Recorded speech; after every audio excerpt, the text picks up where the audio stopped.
2025 की शुरुआत दुनिया ने उम्मीद के साथ की थी।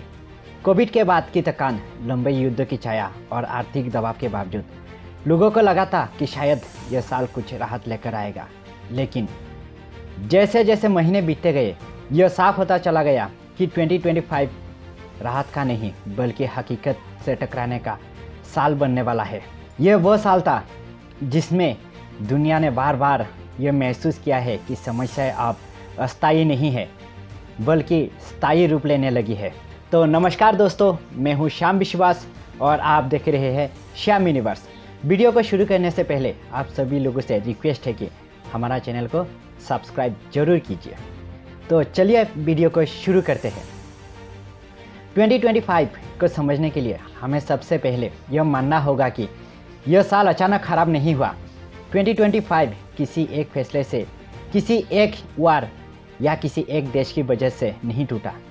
यह साल दरअसल पिछले कई वर्षों की गलतियां, अनदेखी चेतावनी और सत्ता की अहंकार का परिणाम है। जब 2025 शुरू हुआ, दुनिया पहले से ही थकी हुई थी। महामारी के बाद आर्थिक चोटें, यूक्रेन और मध्य पूर्व के युद्ध, जलवायु संकट और बढ़ती असमानता सब कुछ पहले से मौजूद थी। फर्क सिर्फ इतना था कि 2025 में यह सारी समस्याएं एक साथ फट पड़ी। सबसे पहले उस चीज़ की बात करते हैं जिसने दुनिया के लगभग हर एक देश को प्रभावित किया है, आर्थिक अस्थिरता। 2025 में दुनिया की अर्थव्यवस्था सिर्फ आंकड़ों में नहीं गिरी बल्कि आम लोगों की ज़िंदगी में गिरी। महंगाई ने यह साफ कर दी कि विकास का मॉडल ऊपर के कुछ लोगों के लिए काम कर रहा था, नीचे के करोड़ों लोगों के लिए नहीं। नौकरी करने वाले लोग भी गरीब महसूस करने लगे। युवा पीढ़ी को पहली बार लगा कि मेहनत अब सुरक्षा की गारंटी नहीं है। इसी आर्थिक दबाव के बीच राजनीति और ज़्यादा आक्रामक होती चली गई। सरकारें समाधान देने के बजाय दोष ढूंढने में लग गई और यही से कई देशों में हालात बिगड़ते चले गए। अब बात करते हैं बांग्लादेश की, क्योंकि 2025 में वहाँ जो हुआ वो सिर्फ एक देश की कहानी नहीं, वो लोकतंत्र की कमजोरी की कहानी थी। बांग्लादेश में राजनीतिक तनाव पहले भी रहा है, लेकिन 2025 में यह तनाव सड़क तक उतर आया। चुनावों को लेकर अविश्वास, सत्ता और विपक्ष के बीच टकराव और प्रशासन की कमजोर पकड़, इन सब का असर आम नागरिक पर पड़ा है। जब राज्य कमजोर होता है तो सबसे पहले कमजोर वर्ग असुरक्षित होता है। 2025 में माइनॉरिटी समुदायों को लेकर जो डर और घटनाएं सामने आई, उन्होंने ये दिखा दिया कि कानून सिर्फ कागज पर मजबूत था, जमीन पर नहीं। यह किसी धर्म का संघर्ष नहीं था, यह राज्य की विफलता थी। इसके बाद नज़र डालते हैं पाकिस्तान पर। पाकिस्तान का संकट 2025 में इसलिए ज़्यादा खतरनाक लगा क्योंकि वो सिर्फ आर्थिक नहीं था। जब महंगाई इतनी बढ़ जाए कि खाना, बिजली और ईंधन राजनीति बन जाए, तब समाज के भीतर गुस्सा पनपता है। 2025 में पाकिस्तान में लोगों को ये महसूस होने लगा कि सरकारें बदल सकती है, चेहरे बदल सकते हैं, लेकिन आम आदमी की हालात नहीं बदलती। सत्ता, सेना और राजनीति के बीच हिसाब ने देश को लगातार अस्थिर बनाए रखा। यह साल पाकिस्तान के लिए आत्ममंथन का होना चाहिए था, लेकिन वह टकराव का साल बन गया। अब अगर हम 2025 के सबसे दर्दनाक अध्याय की बात करें तो वो था सूडान।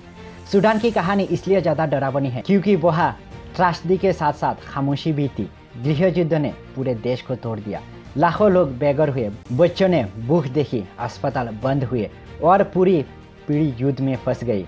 लेकिन दुनिया ने सूडान को प्राथमिकता नहीं दी क्योंकि वह तेल बाजार या ताकत की राजनीति सीधे जुड़ी नहीं थी। 2025 ने यह साफ कर दिया कि आज की दुनिया में इंसानी दर्द की कोई कीमत नहीं है। 2025 ने यह साफ कर दिया है कि आज की दुनिया में इंसानी दर्द की कीमत रणनीतिक फायदे से कम हो गई है। इन देशों के अलावा भी 2025 ने यह दिखाया कि युद्ध अब अपवाद नहीं रहे। दुनिया धीरे धीरे वार के साथ जीने की आदत डाल रही है। बम, विस्थापन, शरणार्थी, ये सब अब एक चौंकाते नहीं। और यही सबसे खतरनाक बात है, जब हिंसा सामान्य लगने लगे तब मानवता सबसे ज़्यादा खतरे में होती है। इसी बीच जलवायु संकट ने 2025 में साफ शब्दों में बता दिया कि अब भविष्य की बात नहीं है, यह वर्तमान की सच्चाई बन चुकी है। अत्यधिक गर्मी, सूखा, जंगलों की आग, यह सब प्राकृतिक आपदाएं नहीं रही, यह राजनीतिक असफलताएं बन गई क्योंकि चेतावनी थी, रिपोर्ट्स थी, समाधान भी थे, लेकिन इच्छा शक्ति नहीं थी। इन सब के बीच एक ऐसा संकट था जो कैमरे में साफ नहीं दिखता है, लेकिन सबसे गहरा था मानसिक स्वास्थ्य पर संकट। 2025 में लोग सिर्फ गरीब, विस्थापित या बेरोजगार नहीं हुए। युवा पीढ़ी ने पहली बार खुलकर कहा कि भविष्य डराता है। सोशल मीडिया नफरत, गुस्सा और निराशा का माध्यम बनता गया। यह एक ऐसा संकट है जिसके असर सालों तक रहेंगे। 2025 ने हमें यह नहीं सिखाया कि दुनिया खराब है। 2025 ने हमें यह सिखाया कि दुनिया को चलाने वाला सिस्टम कमजोर है। यह साल एक चेतावनी था कि अगर सत्ता, समाज और इंसान ने दिशा नहीं बदली तो आने वाला साल और भी ज़्यादा कठोर होंगे। और शायद 2025 की सबसे बड़ी सीख यही, समस्या यह नहीं कि दुनिया टूट रही है, समस्या यह है कि हम उसे टूटते हुए देखने की आदी होते जा रहे हैं। 2025 बीत गया, लेकिन सवाल रहेगा, क्या हम इसे सिर्फ एक बुरा साल कहकर भूल जाएंगे या इसे आखिरी चेतावनी मानेंगे। तो वीडियो को यहाँ पर ख़त्म करते हैं और जाते जाते हमारा चैनल को ज़रूर सब्सक्राइब करके जाना। Thank you for watching this video.